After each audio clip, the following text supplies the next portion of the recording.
Hello friends, welcome back to my channel. तो आज के इस वीडियो में मैं आपको एक्सप्लेन करने वाली हूँ 2005 में आई मूवी बेवफा।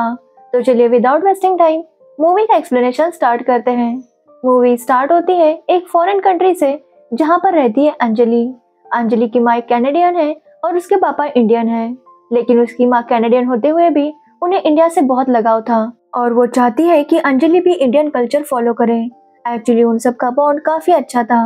तो वही अंजलि राजा नाम के एक म्यूजिशियन से प्यार करती है, लेकिन वो जानती है कि उसके घर वाले इस शादी से नहीं मानेंगे क्योंकि उनके घर वालों के लिए एक परफेक्ट बिजनेसमैन टाइप का लड़का चाहिए था।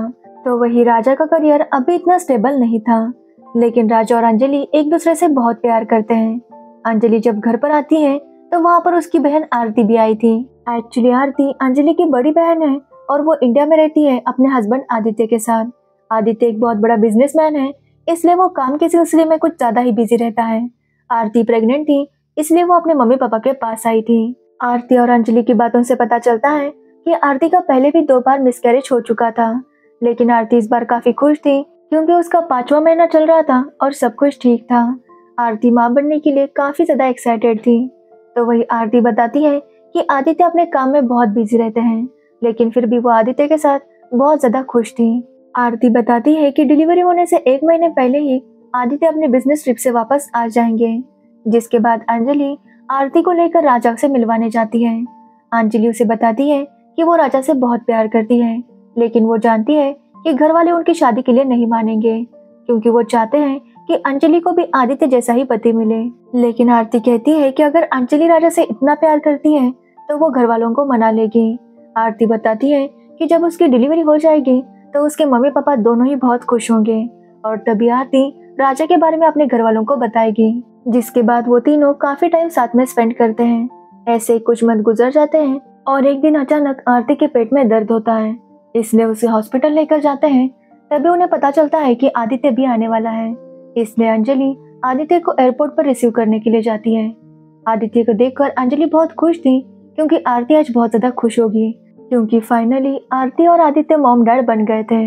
जिसके बाद अंजलि आदित्य को लेकर हॉस्पिटल आती है, लेकिन तभी उन्हें पता चलता है कि आरती को 2 जुड़वा बेटियां हुई हैं, लेकिन प्रेगनेंसी में कॉम्प्लिकेशन की वजह से आरती की जान चली गई थी। और ये बात सुनकर अंजलि और आदित्य दोनों ही बहुत शॉक थे।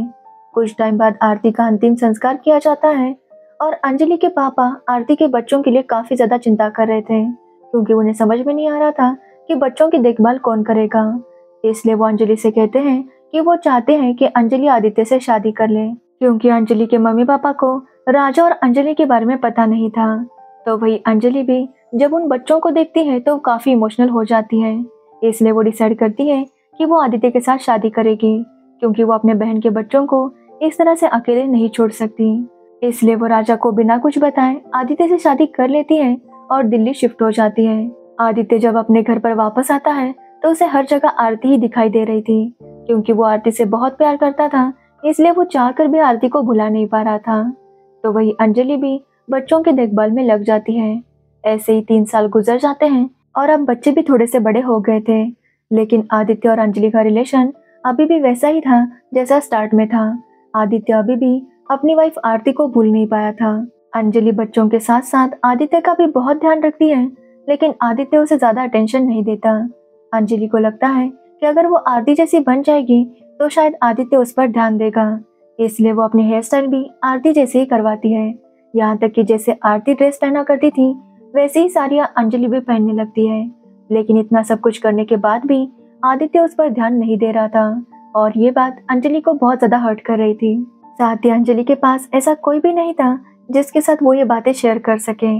अंजलि जब बाहर जाती है तो आदित्य उसके साथ कहीं पर भी नहीं आता था क्योंकि वो अपने बिजनेस में हमेशा बिजी रहता था। एक दिन अंजलि आदित्य को कॉल करके पूछती है कि क्या वो आरती का नेकलेस पहन सकती है, जिस पर आदित्य उसे कहता है कि उसका जो कुछ भी है वो उसी का है, इसलिए वो जो चाहे वो कर सकती है। इस बात से अंजलि इतनी खुश होती है और वो आदित्य के लिए स्पेशली तैयार होती है। एक्चुअली अंजलि किसी पार्टी में जा रही थी, तभी उसका एक्सीडेंट हो जाता है क्योंकि अंजलि आज खुद ड्राइव कर रही थी, इसलिए उसे ही अरेस्ट किया जाता है। आदित्य वहां पर आता है और अंजलि को वहां से लेकर जाता है। वो अंजलि को काफी डांटता है कि वो आरती की तरह बनने की कोशिश ना करे क्योंकि वो कभी भी आरती जैसे नहीं बन सकती। यहाँ तक कि आदित्य अंजलि को फिर कभी कार ड्राइव करने से भी मना कर देता है। अंजलि उसे कन्विंस करने की कोशिश करती है, लेकिन आदित्य उसे बहुत डांटता है और ये बात अंजलि को बहुत हर्ट करती है। अंजलि आदित्य से कहती है कि उनकी शादी को 3 साल हो गए, लेकिन अभी भी उनका रिश्ता जैसा स्टार्ट में था वैसा ही है। अंजलि ने कितनी कोशिश की इस रिश्ते को आगे बढ़ाने की, लेकिन आदित्य की तरफ से ऐसा कुछ भी नहीं था। अंजलि कहती है कि जब आरती जिंदा थी तो आदित्य के पास उसके लिए टाइम नहीं था। वो हमेशा अपने बिजनेस मीटिंग्स में बिजी रहता था और जब आरती की मौत हो गई है तो उसे आरती की याद आती है। अंजलि कहती है कि जब वो भी मर जाएगी तब शायद आदित्य को उसकी कीमत पता चलेगी। ये बोलकर अंजलि वहां से चली जाती है और ये बातें आदित्य को काफी हर्ट करती है, क्योंकि वो समझ जाता है कि उसने अंजलि के साथ कितना गलत किया है। तभी आदित्य को पता चलता है कि उसे जर्मनी जाना था, इसलिए आदित्य डिसाइड करता है कि वो जब जर्मनी से वापस आएगा तो वो अपने आप को पूरी तरह से बदल देगा। इस बार वो अपनी फैमिली को ज्यादा इंपॉर्टेंस देगा और अपने काम को बाद में देखेगा। आदित्य ये सारी बातें अपने मैनेजर को बताता है। तभी वहां पर अंजलि आती है, जो अभी तक आदित्य से बहुत ज्यादा नाराज थी, लेकिन आदित्य उसे कुछ भी नहीं कहता और वहां से चला जाता है। जैसे आदित्य जाता है, अंजलि देखती है कि दूसरी तरफ से राजा आ रहा था। राजा को देखकर अंजलि छुप जाती है। एक्चुअली राजा का दिल्ली में कुछ इवेंट था जिसकी वजह से वो यहाँ पर आ गया था, लेकिन राजा अंजलि को देख लेता है और उससे बात करने चला आता है। वो अंजलि से कहता है कि वो उससे मिलना चाहता है और अंजलि इसके लिए मना नहीं कर सकती। जिसके बाद राजा और अंजलि एक जगह पर मिलते हैं। राजा अंजलि से पूछता है कि उसने उसके साथ बेवफाई क्यों की। अंजलि ने राजा को बिना कुछ बताए आदित्य से शादी कर ली थी। राजा उससे पूछ रहा था कि अगर वो एक बार उसे बताती तो उसका क्या जाता। इस तरह से बिना बताए वो उसे छोड़कर चली आई थी और अब अपनी जिंदगी मजे से जी रही है। जिस पर अंजलि कहती है कि वो बहुत मजे में है, क्योंकि उसके साथ उसका साथ देने वाला कोई भी नहीं है। वो उसका रिलेशन बस एक कॉम्प्रोमाइज पे ही चल रहा है। ये बात सुनकर राजा समझ जाता है कि अंजलि किस तरह से जी रही थी। ये सुनकर राजा अंजलि से कहता है कि वो आज भी अंजलि से उतना ही प्यार करता है जितना पहले किया करता था, और अंजलि भी ये सुनकर राजा को गले लगा लेती है। ऐसे कुछ दिन बीत जाते हैं और राजा के आने के बाद अंजलि बहुत ज्यादा खुश रहने लगी थी। एक दिन ऐसे ही वो घर आती है तो आदित्य वापस आ चुका था।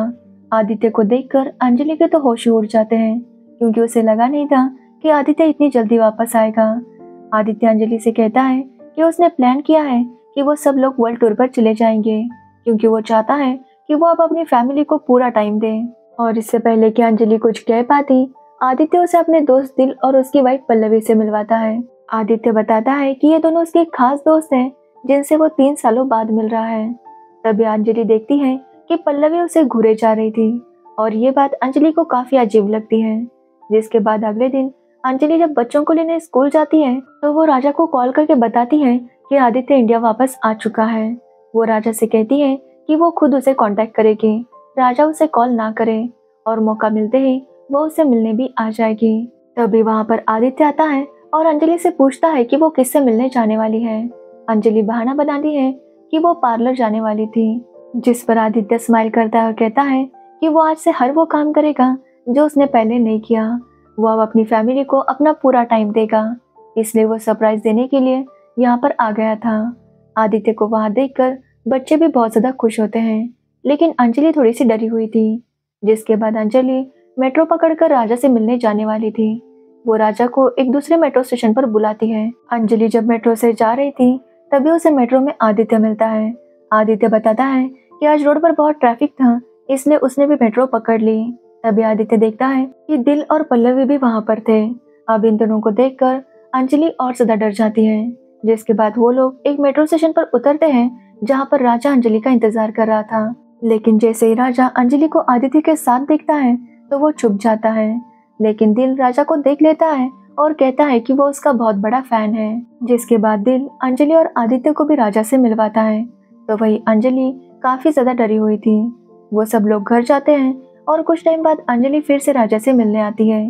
अंजलि उसे बताती है कि आदित्य उन्हें वर्ल्ड टूर पर लेकर जाने वाला है, जिस पर राजा कहता है कि अंजलि को अब आदित्य को सब कुछ बताना होगा और वो दोनों यहाँ से चले जाएं, यही उनके लिए अच्छा होगा। लेकिन अंजलि इस तरह से अपने सारे रिश्ते तोड़ना नहीं चाहती, खास करके वो बच्चों को बिल्कुल भी हर्ट नहीं करना चाहती। इसलिए वो राजा से कहती है कि उसे थोड़ा टाइम चाहिए। तो राजा कहता है कि वो आदित्य को कोई बहाना बना दे। तो अंजलि डिसाइड करती है कि वो बच्चों की पढ़ाई का बहाना बनाकर ट्रिप कैंसिल कर देगी। जिसके बाद अंजलि राजा को वहां से जाने के लिए कहती है क्योंकि कोई उन्हें देख सकता था। राजा जब वहां से जा रहा था तभी वहां पर पल्लवी भी आती है और राजा को देख लेती है। वो समझ जाती है कि अंजलि राजा से ही मिलने आई थी। अब पल्लवी ने ये देख लिया था। ये देखकर अंजलि और ज्यादा डर जाती है। जिसके बाद वो आदित्य से मिलने जाती है तो वहां पर आदित्य के साथ दिल भी था। दिल को वहां देखकर अंजलि डर जाती है क्योंकि उसे लगा था कि पल्लवी दिल को सब कुछ बता चुकी होगी। दिल अंजलि से रिक्वेस्ट करता है कि वो लोग अपनी ट्रिप कैंसिल करें क्योंकि उसके घर में एक पार्टी थी और वो चाहता है कि आदित्य और अंजलि दोनों ही इस पार्टी में आए। अंजलि जब ये सुनती है तो उसे ये आइडिया अच्छा लगता है, इसलिए वो आदित्य को कन्विंस करती है कि वो दोनों पार्टी में जाएंगे और ट्रिप पर जाना कैंसिल हो जाता है। जिसके बाद अंजलि जब दिल की पार्टी में जाती है तो वहां पर राजा भी आया था। एक्चुअली दिल ने राजा को भी उस पार्टी में बुलाया था। पार्टी में पल्लवी अंजलि को बताती है कि उसने दिल को सब कुछ बता दिया है और वो भी जानता है कि उसके और राजा के बीच में क्या चल रहा है। ये बात सुनकर अंजलि और ज्यादा डर जाती है। वो जब घर आती है तो वहां पर उसके मम्मी पापा भी आए थे। वो अंजलि से कहते हैं कि वो अंजलि के लिए काफी प्राउड फील करते हैं क्योंकि अंजलि ने आरती के बच्चों को इतने अच्छे से संभाला है। उन्हें ऐसा कभी भी नहीं लगा कि ये बच्चे अंजलि के नहीं बल्कि आरती के हैं, इसलिए वो अंजलि पर बहुत ज्यादा खुश थे। अंजलि जब ये बातें सुनती है तो वो काफी इमोशनल हो जाती है। उसे लगता है कि उसका और राजा का रिश्ता गलत है, इसलिए वो राजा से मिलने जाती है और उसे बताती है कि वो उसके साथ नहीं आ सकती। लेकिन राजा चाहता है कि अंजलि को इस बार अपनी खुशी के बारे में सोचना चाहिए, लेकिन अंजलि कहती है कि वो खुद की खुशी के लिए सबके साथ गलत नहीं कर सकती। जिसके बाद वो घर वापस आती है तभी वहां पर दिल और पल्लवी भी आते हैं जो अंजलि से कहते हैं कि उन सबको राजा के इवेंट में जाना है। अंजलि मना कर रही थी लेकिन फिर भी वो लोग उसे लेकर जाते हैं। वहां पर राजा अंजलि के लिए ही गाना बोलता है। वो कहता है कि अंजलि ने उसके साथ बेवफाई की है। जब राजा वापस आ रहा था तो वहां पर उसे दिल और पल्लवी दिखते हैं। राजा उन दोनों पर काफी गुस्सा था क्योंकि उसे ऐसा लगता है कि अंजलि ने उनसे डर कर ही राजा के साथ रिश्ता तोड़ दिया था, इसलिए राजा दिल को काफी पीटने लगता है। तभी वहां पर आदित्य आता है और राजा को रोकता है। वो राजा से कहता है कि उसे अंजलि और राजा के बारे में सब कुछ पता है। जिसके बाद सभी लोग घर आते हैं। आदित्य बताता है कि जब वो जर्मनी से वापस आया था तो उसने डिसाइड किया था कि वो अपना सारा टाइम फैमिली को देगा, लेकिन तभी उसे पता चला कि इसके लिए काफी लेट हो चुका है क्योंकि अंजलि की लाइफ में उसका पुराना प्यार राजा आ गया था। लेकिन आदित्य सोचता है कि वो अंजलि को जाने नहीं देगा, उसे एहसास कराएगा कि वो लोग उससे कितना प्यार करते हैं। इसलिए आदित्य, दिल और पल्लवी ने अब तक जो भी किया वो अंजलि को रोकने के लिए किया। लेकिन आदित्य अंजलि से कहता है कि 3 साल पहले उसने अंजलि से पूछा नहीं था कि वो शादी करना चाहती है या नहीं। फिर भी अंजलि ने उसके साथ शादी की तो आदित्य ने उसे बिल्कुल भी अटेंशन नहीं दी। अंजलि तो काफी छोटी थी लेकिन आदित्य मैच्योर होते हुए भी उसके साथ अच्छा बिहेव नहीं किया। आदित्य कहता है कि अब वो अंजलि को दूसरा मौका देना चाहता है। अंजलि चाहे तो अपनी खुशियों को चूज कर सकती है। वो फैसला कर सकती है कि उसे किसके साथ रहना है। अगर उसे राजा चाहिए तो वो राजा के साथ जा सकती है, और रहा सवाल बच्चों का तो बच्चे धीरे धीरे सब कुछ समझ जाएंगे, इसलिए बिना किसी के दबाव में आए अंजलि अपना फैसला ले सकती है। अंजलि इस बार में सोच ही रही थी तभी राजा उसे कहता है कि उन दोनों को साथ रहना चाहिए क्योंकि राजा और अंजलि एक दूसरे से आज भी बहुत प्यार करते हैं। इससे पहले कि अंजलि कुछ कहे वहां पर बच्चे आ जाते हैं और अंजलि उन्हें देखकर काफी इमोशनल हो जाती है। अंजलि कहती है कि एक प्रेमिका या वाइफ बेवफा हो सकती है लेकिन एक माँ कभी भी बेवफा नहीं हो सकती, और ये सुनकर राजा वहां से चला जाता है। कुछ दिनों बाद आदित्य और अंजलि एयरपोर्ट पर जाते हैं क्योंकि अब वो बच्चों के साथ वर्ल्ड टूर पर जाने वाले थे। साथ ही आदित्य अब समझ चुका है कि उसे फैमिली को इम्पोर्टेंस देना है। तभी उन्हें एयरपोर्ट पर राजा भी मिलता है जो अपने घर वापस जा रहा था। दोनों एक दूसरे को आने वाली जिंदगी के लिए शुभकामनाएं देते हैं और वहां से चले जाते हैं। राजा को पूरा यकीन है कि भगवान ने उसके लिए भी किसी को बनाया होगा, और इसी के साथ ये मूवी एंड हो जाती है। तो ये थी बेवफा मूवी की स्टोरी। अगर आपको इस मूवी की स्टोरी और मेरा एक्सप्लेनेशन अच्छा लगा हो तो वीडियो को लाइक, कमेंट, शेयर जरूर करना और मेरे चैनल को सब्सक्राइब करना बिल्कुल मत भूलना। Thanks for watching the video.